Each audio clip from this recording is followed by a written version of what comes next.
Hello, everyone.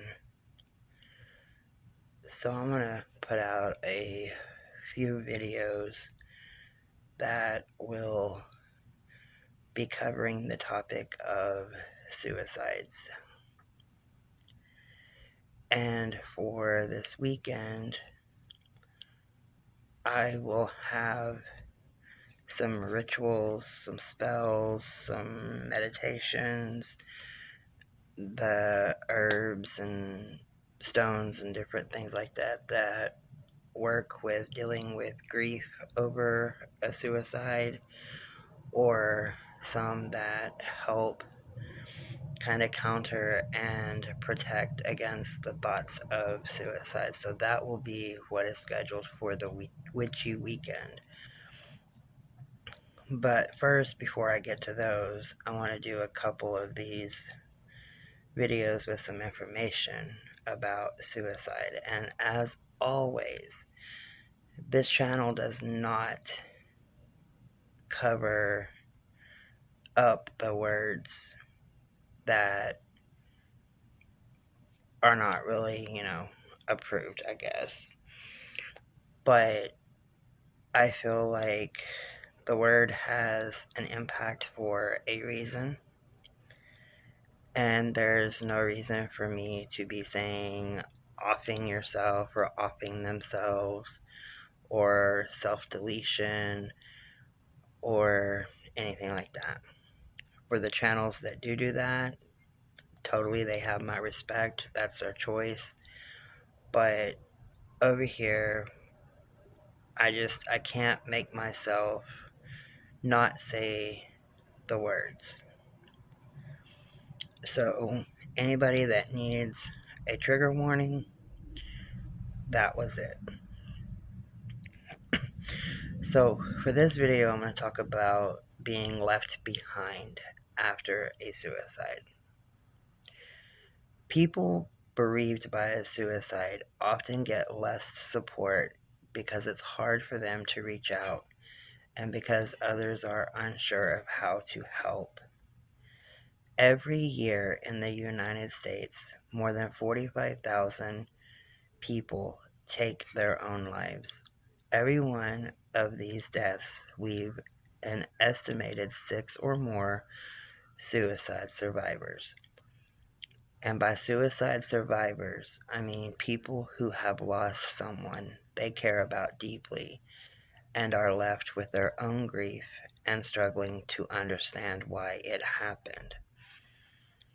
The grief process is always difficult, but a loss through suicide is like no other, and the grieving can be especially complex and traumatic. People coping with this kind of loss often need more support than others, but may get less. There are various explanations for this. Suicide is a difficult subject to contemplate.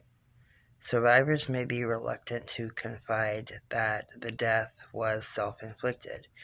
When others know the circumstances of the death, they may feel uncertain about how to offer help.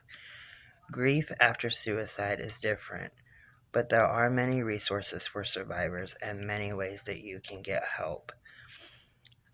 There is a lot of links already up on my community tab, and over this next week and so I will be posting more specific for suicidal thoughts or dealing with the grief associated to it. So what makes suicide different? The death of a loved one is never easy to experience, whether it comes without warning or after a long struggle with illness. But several circumstances set death by suicide apart and make the grief process more challenging. For example, 1. A traumatic aftermath.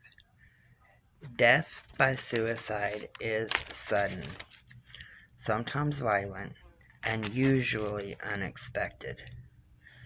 Depending on the situation, survivors may need to deal with the police or handle press inquiries.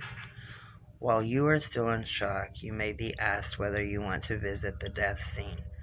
Sometimes officials will discourage the visit as too upsetting. At other times, you may be told that you will be grateful you didn't leave it to your imagination. Either may be the right answer and decision for an individual, but it can add to the trauma if people feel that they don't have a choice. You may have reoccurring thoughts of the death and its circumstances, replaying the final moments over and over in an effort to understand, or simply because you can't get the thoughts out of your head. Some suicide survivors develop PTSD, which, for those that don't know, is an anxiety disorder that can become chronic if not treated. In PTSD, the trauma is involuntarily relived in intrusive images that can create anxiety and a tendency to avoid anything that might trigger the memory. Number 2, stigma, shame, and isolation. Suicide can isolate survivors from their community and even from other family members. There is still a powerful stigma attached to mental illness, which is a factor in most suicides. Many religions specifically condemn the act as a sin, so survivors may understandably be reluctant to acknowledge or disclose the circumstances of such a death. Family differences over how to publicly discuss a death can make it difficult, even for survivors who want to speak openly to feel comfortable doing so. The decision to keep the suicide a secret from outsiders, children, or selected relatives can lead to isolation, confusion, and shame that may last for years or even generations. In addition, if relatives blame one another, thinking perhaps that particular actions or a failure to act may have contributed to events, that can greatly undermine a family's ability to provide mutual support. 3. Mixed emotions. After a homicide, survivors can direct their anger at the perp. In a suicide, the victim is the perp, so there is a bewildering clash of emotions. On one hand, a person who dies by suicide may appear to be a victim of mental illness or intolerable circumstances. On the other hand, the act may seem like an assault on or a rejection of those left behind. So the feelings of anger, rejection, and abandonment that occur after many deaths are especially intense and difficult to sort out after a suicide. Number 4, need for reason. What if questions may arise after any death? What if we'd gone to the doctor sooner? What if we didn't let her drive to the basketball game? After a suicide, these questions may be extreme and self-punishing, unrealistically condemning the survivors for failing to predict the death or to intervene effectively or on time. Experts tell us that in such circumstances, survivors tend to greatly overestimate their own contributing role and their ability to affect the outcome. Suicide can shatter the things that you take for granted about yourself, your relationships, and your world. Many survivors need to conduct a psychological autopsy, finding out as much as they can about the circumstances and factors leading to the suicide in order to develop a narrative that makes sense to them. While doing this, they can benefit from the help of professionals or friends who are willing to listen without attempting to supply answers, even if the same questions are asked again and again. Sometimes a person with a disabling or terminal disease chooses suicide as a way of gaining control or hastening the end. When a suicide can be understood that way, survivors may feel relieved of much of their what if guilt. It doesn't mean someone didn't love their life or the people that they shared life with. The grieving process may be very different than after other suicides. Number 5. A risk for survivors. People who've recently lost someone through suicide are at an increased risk for thinking about planning or attempting suicide. After any loss of a loved one, it's not unusual to wish that you were dead too, but that doesn't mean you'll act on the wish. But if these feelings persist to grow more intense, confide in someone that you trust. And then number 6, support from others. Research suggests that suicide survivors find individual counseling and suicide support groups to be particularly helpful. Some people also find it helpful to be in a group with similar kinship relationships. So parents are talking to other parents, parents talking to siblings in different groups can also be very beneficial. If you join a group for parents, you have more of like an adult conversation of how you cope and how you deal.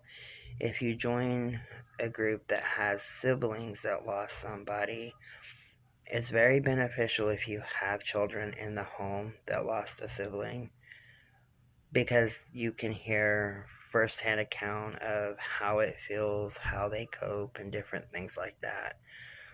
But the trauma would be different and may not be as relatable to you, but it could be beneficial either way. For those who don't have access to a local support group online, support groups are a great resource. Stories or concerns repeatedly acknowledged. They are something that you would find within the groups. A lot of people will share stories of life, of the grieving process. They will share their concerns of what's going on within their family or their workplace or their religious community. So having an online group is great because sometimes you get people from different areas, different walks of life, even different countries or anything like that. And it can help broaden your total sense of what is going on. And not just for you, but for the other survivors around you.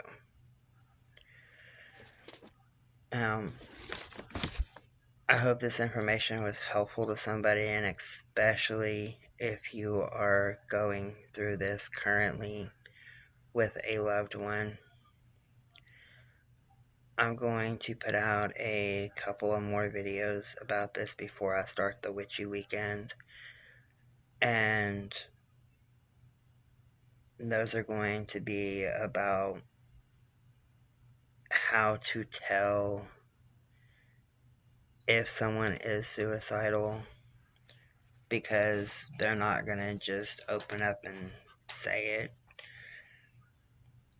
and how suicide affects different members of the family or community. So, much love, everybody, and stay safe.